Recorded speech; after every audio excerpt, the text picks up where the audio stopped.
ሉዊስ ሃገሩ ኣሜሪካ ወኪሉ ኦሎምፒክ ዝተዓወተ መንእሰይ እዩ። ንኻልኣይ ግዜ ኦሎምፒክ ክወዳደር እንዳተዳለወ ከሎ ግን ሃንደበት ካልኣይ ኩናት ዓለም ስለ ዘጋጠመ ሉዊስ ወታደር ኮይኑ ሃገሩ ከገልግል ይውስን። ሰላም ፍትዋት ኣሕዋት ንሎም ከዓ ኣምብሮከን ዘርእስታ ኣብ ሓቀኛ ታሪክ ዝተደረኸት ሉዊስ ብጸላእ ዝተኸው ብጾቱ ከድሕን ክብል ንባዕሉ ተማሪኹ ዘሕልፎ መከራን መስገድልን ክንርኢና ክሳብ መጠረሽታ ብሓባር ንኹን። ፊልምና ክትጅምር ከላ ሉዊስ ዝተባሃለ ወዲ 12 ዓመት ቆልዓ ንላለ። ሉዊስ ኣብዚ ዕድሚኡ ኣልኮል ምስታይን ሽጋራ ምትካኽን ከም ዝጀመረ ወለዱ ይሰምዑ እሞ ድሕሪ ሕጂ ንኸይደግም ይቕጥቅጥዎ። ንሱ ግን ናይ ሽጋራ ውሉፍ እንዳኾነ ስለ ዝመፀ ሰብ ንኸይሪኦ እንዳተሓብአ ሽጋራ ምስታይ ከቋርፅ ኣይከኣለን። ኣብዚ እዋን ሉዊስ ተሓቢኡ ሽጋራ እንዳሰተየ ከሎ ሰብ ስለ ዝረኣዮ ካብቲ ዝተሓብኦ ወፂኡ ብጉያ ከምልጥ ይፍትን። ሉዊስ ፒት ዝተባሃለ ዓብዪ ሓው ኣለዎ። ፒት ሉዊስ ሓው እንዳጉየ ክሪኦ ከሎ ብፍጥነቱ ኣዝዩ ይግረም እሞ ኣዝኻ ንፉዕ ጉያ ኢኻ ክእለትካ ክትጥቀመሉ ኣለካ ይብሎ። ሉዊስ ግን ነዚ ነገር ዝተውሂሉን ብዛዕባ እዚ ጉዳይ ሓሲቡን ስለ ዘይፈልጥ ኣረ ኣነ ዝተፈለየ ናይ ጉያ ክእለት የብለይን ይብሎ እሞ እንተኾነ ግን ፒት ፍሉይ ናይ ጉያ ክእለት ከም ዘለዎን እንተተጠቒሙሉ ከዓ ኣብ ኦሎምፒክ ተወዳዲሩ ንባዕሉን ንሃገሩን ክርባሕ ከም ዝኽእል ብምእማን ከስልጥኖ ይጅምር። ካብ ዕለታት ሓደ መዓልቲ ሉዊስ ኣብ ቤት ትምህርቶም ኣብ ዝተዳለወ ናይ ጉያ ውድድር ንኽወዳደር ይኣቱ እሞ እንተኾነ ግን ክዕወት ስለ ዘይደለየ ድሕሪት ቀስ እንዳበለ ይጎይ። ኣብዚ እዋን ፒት ኣዝዩ ሓሪቑ ኣጆኻ ከምቲ ዝሰልጠናዮ ብሓይሊ ጉየ እንዳበለ ከተዋውዖ ይጅምር እሞ እቲ ውድድር ክውዳእ ምስ ቀረበ ሉዊስ ብፍጥነት ብምጉያይ ንኹሎም መወዳድርቱ ቀዲሙ ይዕወት። ካብታ ዕለት ንድሓር ፒት ብብሽክሌታ ሉዊስ ከዓ ብእግሩ እንዳጎየ ክስልጥኑ ይጅምሩ እሞ ብድሕሪኡ ኣብ ዝተፈላለየ ውድድራት እንዳተወዳደረ ቆፂርካ ዘይትውድኦ ኣዝዩ ብዙሕ ውድድራት ይዕወት። ካብ ዕለታት ሓደ መዓልቲ ሉዊስ ንሓደ ማይል ብ4 ደቂቓ ኣትዩ ይዕወት እሞ ናይቲ እዋን ሪከርድ ስለ ዝሰበረ ንሃገሩ ንኣሜሪካ ወኪሉ ኣብ ኦሎምፒክ ንኽወዳደር ይሕረ። ሉዊስ ናብቲ ውድድር ክኸይድ ከሎ ምዕባይ ሓዊ ፒት ንኽስንዮ ናብ መዕርፎ ነፈርቲ ሒዝዎ ይኸይድ እሞ ሽዑ ሉዊስ ንምንታይ ምሳይ ዘይትኸይድ ኢሉ ይሓቶ። ፒት ከዓ ኣነ ሕጂ ምሳኻ ዘይከይድ ኣብዛ ፈላሜቲ ውድድርካ ከምዘይትዕወት ስለ ዝፈልጥ እየ ብምባል ይዋዘየሉ እሞ ሉዊስ ከዓ ኣነ እውን እኮ ኣብ ፈላሜቲ ናይ ኦሎምፒክ ውድድረይ ከምዘይዕወት ይፈልጥ እየ፣ እንተኾነ ግን እመነኒ ኣብ መበል ካልኣይ ናይ ኦሎምፒክ ውድድረይ ከምዝዕወት ቃል ከኣትወልካ ይደሊ እየ ይብሎ። ፒት ድማ ክዋዘየልካ የደልየ ከምኡ ዝብለካ ዘለኹ እምበር ኣባኻ ልዑል እምነት እዩ ዘለኒ፣ ዝኸኣልካዮ ኩሉ ፈትን፣ ፈተናታት ከጋጥመካ ከሎ ከዓ ኣብ ጎንኻ ኣለኹልካ እየ ብምባል ስዒሙ ተሰናቢትዎ ይኸድ። ብድሕሪኡ እቲ ውድድር ዝግበረሉ መዓልቲ ኣኺሉ ሉዊስ ምስ መወዳድርቱ ናብ ሜዳ ይኣቱ። ጥይት ተተኩሱ ጉያ ምስ ተጀመረ ሉዊስ ተሞክሮ ዘይብሉ ሓድሽ ጉያይ ብልዕሊ ምዃኑ መወዳድርቱ በርቲዖሞ ድሕሪት ይጎየ ኣሎ። በቲ ሓደ ድማ ስድራ ቤቱ ብራድዮ ተጠቒሞም ነዚ ውድድር ክከታተልዎ ከለዉ ወዶም ድሕሪት ይጎይ ስለ ዘሎ ጽቡቕ ከምዘየለ ፈሊጦም ኣዝዮም ተሻቒሎም ንሪኦም። ናይ ፊልምና ትርኢት ናብቲ ውድድር ክትመልሰና ከላ እዞም ተወዳደርቲ ናይ መጠረሽታ ዙርያ ተሪፋቶም ኣላ። ኣብዚ እዋን ሉዊስ ብዛዕባ ዝሕለፎም ፈተናታት፣ ብዛዕባ ሓዉ፣ ብዛዕባ ሃገሩ እንዳሓሰበ ክሕረን ይጅምር እሞ ኣብ መወዳእታ ብናህሪ ብምጉያይ ንኹሎም ተወዳደርቲ ቀዲምዎም ይኣቱ። ኣብዚ ውድድር ሉዊስ ተዓዊቱ ጥራሕ ዘይኮነስ ቅድሚ ሕጂ ዘይነበረ ናይ ዓለም ሪከርድ እውን ይሲሩ ኣትዩ ዘሎ። በዚ ምኽንያት ድማ ኣብ ስቴድየም ተኣኪቦም ዝሪኡ ዝነበሩ ህዝቢ ኣዝዮም ተገሪሞም ናይ ሉዊስ ሹም እንዳፀውዑ ክውድስዎን ከመጉስዎን ንሰምዕ። ብድሕሪኡ ሉዊስ ድሕሪ 4 ዓመት ኣብ 1940 ኣብ ቶኪዮ ዝካየድ ኦሎምፒክ ተዓዊቱ ንሃገሩ ካልአይቲ ወርቂ ሜዳልያ ንኸምፅእ ይትልም። ብዝሕዝን መልክዑ ኣብ 1939 ካልኣይ ኩናት ዓለም ስለ ዝተጀመረ ኣብ ቶኪዮ ክካየድ ተሓሲቡ ዝነበረ ኦሎምፒክ ተሰሪዙ ሉዊስ ንኻልኣይ እዋን ኦሎምፒክ ንኽዕወት ሓሲብዎ ዝነበረ ትልሚ ሕልሚ ኮይኑ ይተርፍ። ብድሕሪኡ ናይ ፊልምና ትርኢት ናብ 1943 ወሲዳትና ኣብዚ እዋን ሉዊስ ናይ ጉያ ሕልሙ ሓዲጉ ምስ ብፆቱ ወታደር ኮይኑ ንሃገሩ የገልግል ኣሎ። ኣብዛ ናይ ሎማዓንቲ ተልእኾ ሉዊስ ምስ ብፆቱ ብምዃን ሃንደበታዊ መጥቃዕቲ ንኽፍጽሙ ናብ ናይ ጸላእ ቦታ ብምእታው ከም ዝሓሰብዎ ሓደገኛ ቦምባታት ናብ ዝባን ጸላእ ሰንዲዮም ይምለሱ ኣለዉ። እንዳተመለሱ ከለዉ ግን ጸረ መጥቃዕቲ ክፍነወሎም ይጅምር እሞ ምስ ሉዊስ ካብ ዝነበሩ ብፆቱ ተሓደ ስለ ዝተሃረመ ሉዊስ ነቲ ፓይለት ቀልጢፉ ነዚ ኣውሮፕላን ንኸውርዳ ይእዝዞ። እቲ ፓይለት ድማ ከም ዝተኣዘዞ ነዛ ነፋሪት ናብ መሬት ከውርዳ ይጅምር እሞ እንተኾነ ግን ኣብ ዘይጥዕም ቦታ ይወርዱ ስለ ዘለው ናይዛ ነፋሪት ሓደ ጎማ ይፍንጀሮም። ይኹን እምበር እዚ ፓይለት ተመክሮ ዘለዎ ንፉዕ ፓይለት ሳላ ዝነበረ ዝገበረ ገይሩ ነተጓኒፉ ዝነበረ ሓደጋ ተቆፃፂሩ ብሰላም ናብ መሬት ዳወረዱ ንርኢ። ካብ ዕለታት ሓደ መዓልቲ ሉዊስ ጉያ እንዳሰልጠነ ከሎ መሓዝቱ ብምምጻእ ናይ ሃገርና ዜጋታት ብጸላእ ስለ ዝተጨወዩ ከድና ነድሕኖም ይብልዎ። ንሱ እውን ሕራ ኢልዎም እታ ቅድሚ መዓልታት ሒዞማ ዝነበሩ ኣውሮፕላን ሒዞም ጉዕዞ ይጅምሩ እሞ እቶም ዝተጨወዩ ዜጋታት ዝርከብሉ ከባቢ ኣብ ጥቓ ደንደስ ባሕሪ ስለ ዝኾነ ናብኡ እንዳኸዱ ንሪኦም። ኣብዚ እዋን ግን ብዘሕዝን መልክዑ እታ ቅድሚ መዓልታት ሓደጋ ጓኒፍዋ ዝነበረ ኣውሮፕላን እኹል ጽገና ስለ ዘይተገበረላ ሕጂ ኸኣ ኣብ ላዕሊ እንዳሃለው ሓደ እንጂን ክቃጸል ይጅመር። ድሕሪ ዝተወሰነ ጻንሒት እቲ ፓይለት ክቋፀራ ስለ ዘይከኣለ ኣብ ጥቓ ናብ ዝነበረ ባሕሪ ተኣቱ እሞ መብዛሕትኦም ሞይቶም ሉዊስ ሜትን ፊልን ምስ ዝተባሃሉ ክልተ ብጾቱ ብሂወት ይተርፉ። ሽዑ ሰለስቲኦም ተሓጋጊዞም ናብ ንእሽተይ መርከብ ይድይቡ እሞ ሜት ተስፋ ቆሪጹ ናብዚ መጽኡ ከድሕነና ዝኽእል ሰብ የለን ይብሎም። ሉዊስ ከዓ ወታደር እኮ ቀልጢፉ ተስፋ ይቆርጽን ብሂወት ንምንባር ኩሉ ዝከኣለና ክንገብር ኣለና ከምቲ ትርእይዋ እታ ተሪፋትና ዘላ ብሕታዊት ምግቢ እዛ ቸኮሌት ስለ ዝኾነት ካብዛ ቸኮሌት መዓልታዊ ሓንቲ ክንበልዕ ኣለና ይብሎም። እዞም ሰለስተ ተባዓት ወታደራት ህዝቦም ንኸድሑ ንኽብሉ ኣብ ዘይሓሰብዎ ሓደጋ ስለ ዝወደቑ ኣብዘ ማዕዲኻ ዋላ ሓደ ነገር ዘይትርእየሉ ሰፊሕ ባሕሪ ኣብ ንእሽተ ጀልባ ኮይኖም ሓገዝ ይጽበዩ ኣለዉ። ብዝገርም መልክዑ ናበይንዋይ ኣንፈት ክኸዱ ከም ዘለዎም ስለ ዘይፈልጡ ሓንሳብ ንየማን ሓንሳብ ንጸጋም እንዳተንከላበቱ ኣብ ኣይሓድሩ እሞ ንጽባሒቱ ንክሆ ኣጋጣሚ ሉዊስ ብላዕሊ ትኸይድ ሓንቲ ኣውሮፕላን ይርኢ። ሽዑ ሉዊስ ቀልጢፉ ተሲኡ ነዛ ነፋሪት ምልክት ንኸሪኣ ይትኩስ እሞ እንተኾነ ግን እቲ ፓይለት ስለ ዘይረኣዮም ሓሊፍዎም ይኸድ። በዚ ምኽንያት ድማ ተስፋ ቆሪጾም ተሰላቸዎም ጥርቅም ይብሉ እሞ ሉዊስ እታ ናይ ትማሊ ቸኮሌት ክሪኣ ከሎ መን ከም ዝበልዓ ተወዲኣ ይርኢ። ነዛ ቸኮሌት ሰለስቲኦም ትማሊ ምሸት ደቂሶም እንዳሃለው ሜት እዩ በሊዕዋ። እዙይ ዝፈለጠ ሉዊስ ከዓ ኣዝዩ ሓሪቑ ይኹርየሉ እሞ ብዘይ ምግብን ማይን ከይፈተው 3 መዓልታት ኣብ ባሕሪ ይቕንዩ። ኣብ ልዕሊ ጥሜትን ማይ ጽምእን እታ መራር ፀሓይ ቀጥቂጣ ጎሳቂላቶም ከላ ኣጋጣሚ ሓንቲ ርግቢት መጽያ ኣብ ጀልኦም ተዓርፍ እሞ ሉዊስ ከዓ እዛ ርግቢት ህይወትና ንኽተድሕን ካብ ፈጣሪ ዝመጸት እያ ነዛ ርግቢት በሊዕና ህይወትና ክነድሕን ኣለና ብምባል ብሓደ ግዜ ብእግራ ሒዛ ሽዑ ቀቲሎም ይወልዕዋ እሞ እንተኾነ ግን ስጋኣ ንሰውነቶም ክሰማማዕ ስለ ዘይከኣለ ሰለስቲኦም ሓሚሞም ንዓቐብ እንዳበሉ ንርኢ።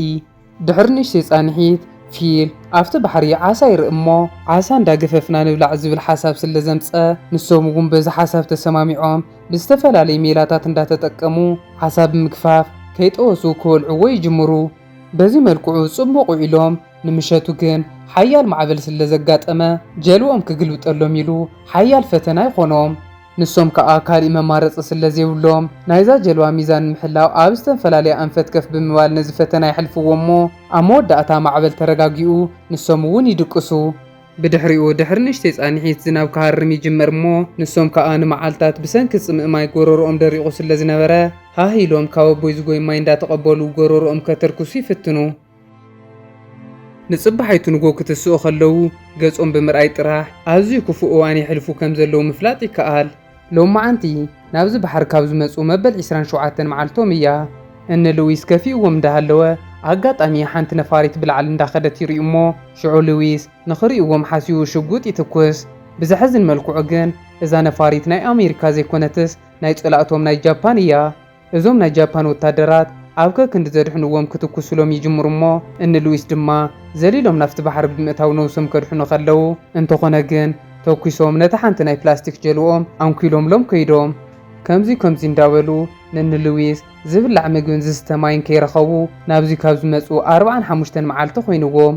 ኣብ መወዳእታ ሜት ጥሜት ምጽዋር ከቢድዎ እንዳረኣይዎ ኣብዛ ጀልባ ሞይቱ። ሽዑ ንሶም ኣዝዮም እንዳሓዘኑ ንሜት ናፍቲ ባሕሪ እትዎ እሞ ንባዕሎም እውን ተስፋ ቆሪጾም ትንፋሶም ተሓልፈላ መዓልቲ ክጽበዩ ይጅምሩ።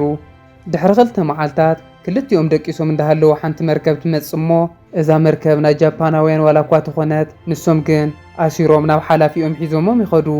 ናብቲ ሓላፊ ሒዞሞም ምስ ከዱ ኣጋጣሚ እቲ ሓላፊ ሉዊስ ኣብ ኦሎምፒክ ተዓዊቱ ከም ዝነበረ ኣብ ጋዜጣ ይርኢ እሞ ኣሜሪካውያን ምዃኖም ተፈሊጦም ኣሜሪካ ድማ ናይ ጃፓን ጸላኢት ስለ ዝኾነት ሉዊስን መሓዙኡን ናብ ሓደ ጸልማት ገዛ ተወሲዶም ይእሰሩ።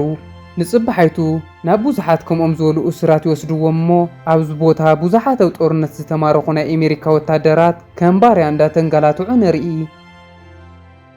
ናይዚ ቤት ማእሰርቲ ሓላፊ ዋታናቢ ዝተባሃለ ጃፓናዊ ወታደር እዩ። ዋታናቢ ንኣሜሪካን ንኣሜሪካውያንን ኣዝዩ ስለ ዝጸልእ ነዞም ምሩኻት ብጣዕሚ እዩ ዘሳቕዮም። ሎማዓንቲ ድማ ኣብ ቅድሚኦም መፅኡ እንዳፀረፎም ከሎ ሉዊስ ኣፍጢጡ ይጥምቶ ከም ዘሎ ይርኢ እሞ ሽዑ ናብ ሉዊስ ከይዱ ታይልካ ኣፍጢጥካ ትርኤኒ ድሕሪ ሕጂ ከምዚ ጌርካ እንተጠሚትካኒ ክቐጥቅጠካ እየ ይብሎ። እንተኾነ ግን ሉዊስ ሕጂ እውን ኣፍጢጡ ይጥምቶ እሞ ንሱ ከዓ ብሕርቃን ክቐጥቅጦ ይጅመር። ብድሕሪኡ እዞም ምሩኻት ናብ ውሽጢ ኣትዮም ንኽድቅሱ ተነጊርዎም ናብ ውሽጢ ይኣትዉ እሞ እዚ ቦታ ክትሓድረሉ ዘይትኽእል ኣዝዩ ጨናዊ ምዃኑ ንርኢ። ንጽባሓይቱ ንግሆ እዞም ምሩኻት ከምቲ ኩሉ ግዜ ንግሆ ዝገብርዎ ምስ ተሰለፉ ዋታናቢ ብምምጻእ ካብ መንጎኹም ሓደ ናይ ኦሎምፒክ ተወዳዳርን ሓደ ድማ ንፉዕ ምግቢ ሰርሐን ኣለኩም መን እዩ እቲ ኦሎምፒክ ተወዳዲሩ ስዒሩ ዝነበረ ኢሉ ይሓትት። እዚ ዝሰምዐ ሉዊስ ድማ ኣነ እየ ትጎያይ ኢሉ ኢድ የውፅእ እሞ ሽዑ ዋታናቢ ምስ ሓደ ናይ ጃፓን ወታደር ጉያ የወዳድሮ። እንተኾነ ግን ሉዊስ ኣይኮነን ዶ ጉያ ክወዳደርስ ብሰንኪ እተን 47 መዓልታት ዘሕለፎ መከራ ደው ኢሉ ክኸይድ እውን ዓቕሚ ስለ ዘይነበሮ ንእሽተይ ምስ ጎየ ይወድቕ እሞ ዋታናቢስ ድማ ንስኻ ሓቀኛ ጎያ ይኮንካን በዚ ዓቕምኻ በዙ ዲኻ ኦሎምፒክ ትዕወት እንዳበለ ክቐጥቅጦ ይጅመር። ዋታናቢስ ንኩሎም ኣሜሪካውያን ምሩኻት ዋላ እኳ ዝጸልኦም እንተኾነ ዝያዳ ኩሎም ግን ንሉዊስ ኣዝዩ ስለ ዝጸልኦ ንዕኡ ንምቕጣዕን ንምቕጥቃጥን ዘይፈጥሮ ምኽንያት የለን። ካብ ዕለታት ሓደ መዓልቲ ካብዞም ኣብዚ ተኣሲሮም ዘለው ናይ ኣሜሪካ ወታደር ዝተወሰኑ ወታደራት ንኸምልጡ ፈቲኖም ይተሓዙ እሞ ዋታናቢ ብምምጻእ ከም ሕሱም ቀጥቂጥዎም። በቲ ሓደ ድማ ሉዊስን ፊልን ኣብ ሓደ ወሰን ናይዚ ቤት ማእሰርቲ ብምዃን ሰማይ እንዳጠመቱ ሓደ መዓልቲ ናይ ሃገርና ነፈርቲ መጽን ካብዞም ጨካናት ከድሕኑና እዮም እንዳበሉ ንሰምዕ። ብዝገርም መልክዑ እዛ ወረ መን ከም ዝነገሮ ናብ ዋታናቢ ትበጽሕ እሞ ሽዑ ዋታናቢ ብለይቲ ካብ ምድቃሶም ነቕኒቑ ብጭካነ ክገርፎም ይጅምር። ድሕሪ ዝተወሰነ መዓልታት ናይ ጃፓን ናይ ሬድዮ ጣብያ ሰራሕተኛታት እቲ ናይ ኦሎምፒክ ተዓዋቲ ሉዊስ ኣብዚ ከም ዘሎ ሰሚዖም ናብዚ ቤት ማእሰርቲ ይመጹ እሞ ንሉዊስ መንግስቲ ኣሜሪካ ንስኻ ከም ዝሞትካ ንስድራኻ ስለ ዝነገሮም ንስኻ ኸ እዛ ሓበሬታ ዝተጋገየ ምዃኑን ብሂወት ከም ዘለኻ ንስድራ ቤትካ ክትነግሮም ትደሊ ዲኻ ይብልዎ። ንሱ እውን ሕራይ ብምባል ናብቲ ዘዳለውዎ ፕሮግራም ይኸይድ እሞ ብሂወት ከም ዘሎን ኣብ ቀረባ እዋን ድማ ናብ ሃገሩ ክመጽእ ምዃኑን ይሕብር። ቀጺሎም ድማ ክልተ ናይ ሬድዮ ጋዜጠኛታት ናብ ሉዊስ ይመጹ እሞ ሓደ ደብዳቤ ሂቦም እዛ ደብዳቤ ኣብ ፕሮግራምና አንብባ ይብልዎ። ሉዊስ ነዛ ደብዳቤ ከንብባ ከሎ እዛ ደብዳቤ ብዛዕባ ኣሜሪካ ሕማቕ ሓበሬታታት ከም ዝሓዘት ይርኢ እሞ ንሃገር የጠልምን እዙይ ከንብበ ይክእልን ይብሎም። ሽዑቶም ወታደራት እዚኣን ተንቢብካ ተመሊስካ ናብ ቤት ማእሰርቲ ዝበሃል ይተኣቱን ብተወሳኺ ድማ ኣብዛ ከተማ ብነፃነት ብጽቡቕ ክትነብር ኢኻ ብምባል ክዕሽው ወይ ፍትን እሞ እንተ ንሱ ግን ሓሳቦም ክቕበሎም ስለ ዘይከኣለ ናብ ቤት ማእሰርቲ ተመሊሱ ይውሰድ። ሉዊስ ናብቲ ቤት ማእሰርቲ ክምለስ ከሎ ዋታናቢ ነብኡ ጸኒሑ ጅግና ወታደር ምዃንካ ይፈልጥ እየ በዚ ድማ ክልቴና ኣዝዮም ዝፋተው መሓዙት ምኾንና እንተኾነ ግን ኣሜሪካዊ ስለ ዝኾንካ ምስ ኣሜሪካዊ ጽልእ እምበር ፍቕረ የድልየንን ይብሎ። ቀጺሉ ድማ ኣብ ሬድዮ ኣቕርብ ዝበሉኻ ኣያቐርብን ኢልካዮም እዙይ ከዓ ጽጋብ እዩ ጽጋብካ ብኸመይ ከም ዘትንፍሶ ከርእየካ እየ ብምባል ኣብ ቅድሚ ኩሎም ምሩኻት ደው የብሎም እሞ ንኩሎም ምሩኻት በብታራ ህረምዎ ይብሎም። ኣብዚ እዋን እቶም ወታደራት ንሉዊስ ኣይንወቅዕን ኢሎም እምቢ ስለ ዝበሉ ዋታናቢን ንናይ ሉዊስ መሓዛን ንፊል ሒዙ ናብ ቅድሚት የምጽኦ እሞ ንሉዊስ ዘይተሃርምዎ ተኾንኩም ንፊል ክቆትሎ እየ ይብል። እዙይ ዝረኣየ ሉዊስ ከዓ ብጻዩ ንኸድሕን ክብል ነቶም ኩሎም ምሩኻት ጸገም የብሉን ንዓይ ህረሙን ይብሎም እሞ ኩሎም ወታደራት በብታራ እንዳመጹ ክቐጥቅጥዎ ከለዉ ሉዊስ ዓቕሚ ስኢኑ ወዲቑ ይዝረር። ድሕሪ ዝተወሰነ መዓልታት ክረምቲ ስለ ዝኣተወ ከም ማይ በረድ እንዳፈሰሰ ንርኢ። ኣብዚ እዋን እዞም እሱራት ስለ ዝቆረሮም ናይ ኮሜዲ ፕሮግራም የዳልው እሞ ሉዊስ ከም ኩሎም እሱራት ከፍ ኢሉ እንዳረኣየ ከሎ ብድሕሪቱ እቲ ኣዝዩ ዝጸልኦ ዋታናቢን ብምምጻእ ናብ ካሊእ ቤት ማእሰርቲ ስለ ዝተቐየረ ክፈላለዩ ምዃኖም ይነግሮ። ዋታናቢን ካብዚ ቤት ማእሰርቲ ተቐይሩ ምስ ከደ ድሕሪ ዝተወሰነ መዓልታት እቲ ንሉዊስ ዘለውዎ ቤት ማእሰርቲ ይቃጸል እሞ እዛ ዕድል ተጠቒሞም እሱራት ከምልጡ ስለ ዝፈተኑ መብዛሕትኦም ከምልጡ ዝፈተኑ ተቐቲሎም እቶም ዝተረፉ ድማ ናብ ካሊእ ቤት ማእሰርቲ ይውሰዱ። ኣብ መወዳእታ ንሉዊስ ኣብ ሓደ ቤት ማእሰርቲ በፂሖም ይስለፉ እሞ ሽዑት ናይዚ ቤት ማእሰርቲ ሓላፊ ናብኦም ክመጽእ ከሎ ብዝገርም መልክዑ ናይዚ ሓድሽ ቤት ማእሰርቲ ሓላፊ እቲ ናይ ቅድሚ ሕጂ ሓላፊኦም ዝነበረ ዋታናቢን ኮይኑ ይጸንሖም። ኣብዚ እዋን ሉዊስ ዋታናቢ ናብኡ እንዳመጸ ክርኢ ከሎ ካብ ምሕር ስምባደ ቀልቡ ስሒቱ ክወድቕ ክብል ኣጋጣሚ ኣብ ጎኑ ዝነበረ እሱር ሒዙ የድሕኖ። እዚ ቤት ማእሰርቲ ካብቲ ቅድሚ ሕጂ ንሉዊስ ዝነበርዎ ቤት ማእሰርቲ ኣዝዩ ዝገደደ ጭካነ ዝበዝሖ ቦታ እዩ። ኣብዚ ቦታ ኩሎም እሱራት ናይ ጉልበት ስራሕ ዝሰርሑ ክኾኑ ከለዉ እቲ ስራሕ ድማ ካብ ጀልባ ፈሓምን ሓደ ነገራትን ተሸኪምካ ምውፃእ ስለ ዝኾነ መብዛሕትኡ ግዜ ሸተት ኢሎም ንኸይወድቁ ክጥንቀቑ ኣለዎም። እቲ ዘሕዝን ድማ እዞም እሱራት ከምዚ ዝበለ ሓያል ጉልበት ዝደሊ ስራሕ እንዳሰርሑ ከለዉ ኣዝያ ንእሽተይ ምግቢ ስለ ዝበልዑ ካብዞም እሱራት ሓደ ናብ ላዕሊ ምስ ደየበ ብሰንኪ ጥሜት ካብ ላዕሊ ጸዲፉ ይወድቕ እሞ እቶም ምስኡ ኮይኖም ዝሰርሑ ዝነበሩ ሰራሕተኛታት ኣዝዮም ሓዚኖም ንሪኦም። ካብ ዕለታት ሓደ መዓልቲ ሉዊስ ከም ኩሎም ሰራሕተኛታት እንዳሰርሐ ከሎ ሓደ ወታደር ደፊኡ ውድቆ እሞ ሉዊስ እግሩ ተሰይሩ ኣዝዩ ይህሰ። እንተኾነ ግን ሉዊስ ወዲቑ እንተጸኒሑ እንታይ ከጋጥሞ ከም ዝኽእል ስለ ዝፈልጥ ከይፈተወ ዘሎን ዘየለን ሓይሎት ጠራቂሙ ስኑ ነኺሱ ይትስእ እሞ ብዘሕዝን መልክዑ ግን እግሩ ክተስርሖ ስለ ዘይከኣለት ካሊእ ወታደር መጺኡ እንታይ ኮንካ ደው ትብል ብምባል እንዳጋፍዐ ናብ ዋታናቢን ይወስዶ። ናብ ዋታናቢን ምስ ወሰዶ ድማ እዚ ወዲ ደው እንዳበለ ክሰርሕ ኣይከኣለን ብምባል ይሕስወሉ እሞ ሽዑት ንሉዊስ መቕፃዕ ዘሐጉሶ ዋታናቢን ከዓ እዛ ዕድል ብምርካቡ ኣዝዩ ተሓጒሱ ኣብ ቅድሚኡ ካብ ዝነበረ ጉንድታት ተሸከም ይብሎ። ሉዊስ ነዚ ጉንዲ ክሽከሞ ክፍትን ከሎ እዚ ጉንዲ ኣዝዩ ረዚን እዩ። ብተወሳኺ ድማ ሉዊስ ብስእነት ምግብን በዝሒ ስራሕን መንሚኑ ስለ ዘሎ ነዛ ጉንዲ ምሽካማ ትኸውዶ እሞ ይኹን እምበር ብሂወት ንምንባር ክብል ከይፈተወ ስኑ ነኺሱ ይሽከማ። ሽዑ ዋታናቢን ንላዕሊ ሓፈብላ ይብሎ እሞ ሉዊስ እውን ካሊእ መማረፂ ስለ ዘይብሉ ስኑ ነኺሱ ሓፍ የብላ። ኣብዚ እዋን ዋታናቢን ንሓደ ወታደር እንተውሪድዋ ተኩስካ ቅተሎ ኢልዎ ይኸይድ እሞ ሉዊስ ረይረይ እንዳበለ ብዝፀንሐ ቁፅሪ ደኺምዎ ከውድቓ ይብል። እዚ ዝረኣዩ እሱራት ከዓ እንታይ ከጋጥም ይኸውን ብምባል ስርሖም ኣቋሪፆም ደው ኢሎም ክሪእዎ ይጅምሩ። ሉዊስ ኣብ ዝደኸመሉ እዋን ሃገር ወኪሉ ኦሎምፒክ ንኽወዳደር ክኸይድ ከሎ ፀገም ክጓንፈካ ከሎ ከይትሕለል ንፈተናታት ብትብዓት ክትውድሆለካ ዝበሎ ሓው ዘኪሩ ነዛ ጉንዲ ዓው ኢሉ ድምፂ እንዳስመዐ ንላዕሊ ይስፍስፋ እሞ ኣብ ቅድሚኡ ንዝነበረ ዋታናቢን ክጥምቶ ይጅምር። ዋታናቢን ከዓ ከምዚ ኢሉ ክጥምቶ ከሎ ደስ ስለ ዘይብሎ ከምኡ ኢልካ ይጥምተኒ ይብሎ። እንተኾነ ግን ሉዊስ ዘረብኡ ከይሰምዐ ሕጂ እውን ኣፍጢጡ ይጥምቶ እሞ ሽዑ ዋታናቢን ብሕርቃን ሒዙዎ ብዝነበረ ዱላ ክቆጥቁጦ ይጅምር። ሉዊስ ክህረም ከሎ ብዛዕባ ሓዉ ስድርኡ ኣብ ሃገሩ ዘሕለፎም ብዙሓት ነገራትን እንዳዘከረ ካብ ምሕር ምድንዛዝ ናይ ዋታናቢን መሃረምቲ ኣይስምዖን ዘሎ። ኣብ መጠረሽታ ዋታናቢን ምስ ደኸሞ ሓዲግዎ ይኸይድ እሞ ምሸት ኩሎም ነናብ ክፍሎም ኣትዮም ክድቅሱ ከለዉ ሉዊስ ግን ናብ ክፍሉ ዝኸደሉ ዓቕሚ ስኢኑ ኣፍታ ዝወደቓ ቦታ ደቂሱ ከም ዝሓደረ ንሪኦ። ንጽባሐይቱ ንግሆ እዞም እሱራት ከምቲ ኩሉ ግዜ ንግሆ ዝገብርዎ ኣብ ቅድሚት ወፂኦም ይስለፉ እሞ ናይ ጃፓን ወታደራት ከዓ ነታ ሓጂ ንኣትዋን ንፈትዋ ሃገረ ጃፓን ክንብል ንኽትሕፀቡ ፈቒድናልኩም ኢና፣ ኩለኹም ተሰሊፍኩም ናፍቲ ሩባ እተው እሞ ነብስኹም ተሓፀቡ ይብልዎም። እቶም እሱራት ግን ከምዚ ዝበለ ዕድል ረኺቦም ስለ ዘይፈልጡ ክቐትሉና እዮም ሓሲቦም እንዳበሉ ይፈርሑ ኣለዉ። እንተኾነ ግን ካሊእ መማረፂ ስለ ዘይብሎም ከምታ ዝተባሃልዋ ተሰሊፎም ናፍቲ ባሕሪ ክኣትዉ ይጅምሩ እሞ ኣብዚ እዋን ናይ ኣሜሪካ ኣውሮፕላናት ኣብ ላዕሊ ሰማይ እንዳበረራ ይርኡ። እዞም እሱራት ናይ ሃገሮም ኣውሮፕላናት ኣብ ልዕሊኦም እንዳነፈራ ምስ ረኣዩ ካብ ምሕር ታሕጓስ ዓዊሎም ይውጭጩ።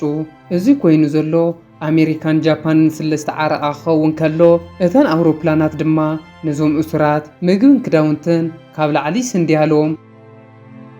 ሉዊስ ኩሉ ግዜ ብውሽጡ ዋታናቢን ንምንታይ እዩ ካብዞም ኩሎም እሱራት ፈልዩ ንዓይ ዝፀልእ እንዳበለ ይሓስብ ስለ ዝነበረ ናይዛ ሕቶ መልሲ ንምርካብ ናብ ናይ ዋታናቢን ቤት ፅሕፈት ይኸድ። እንተኾነ ግን ዋታናቢን ቤት ፅሕፈቱ ሓዲጉ ስለ ዝኸደ ኣብቲ ቦታ ዋላ ሓደ ሰብ የለን። ኣብ ናይ ፊልምና ናይ መጠረሽታ ትርኢት ድማ ሉዊስ ናብ ሃገሩ ናብ ኣሜሪካ እንዳኣተወ ንሪኦ። ሉዊስ ኣብ ሃገሩ ምስ ኣተወ ምስ ስድራ ቤቱ ተራኺቡ እንዳተሰዓዓሙ ዳረኣና ፊልምና ትውዳእ። ፍትዋት ተኸታተልቲ ፊልምና ናይ ሎም ፊልም ከመይ ሪኢኹማ? እንተፈቲኹማ ላይክ፣ ሼር፣ ሳብስክራይብ ምባል ከይትርስዑ። ኣብ ቀጻሊ ክንሰርሐልኩም ትደልይዎ ፊልም ተሃልዮ ከዓ ኣብ ናይ ኮመንት ቦታ ቅሙጡለይ። ኣብ ቀጻሊ ብኻሊእ ፊልም ክሳብ ንራኸብ ሰናይ ኩኑ።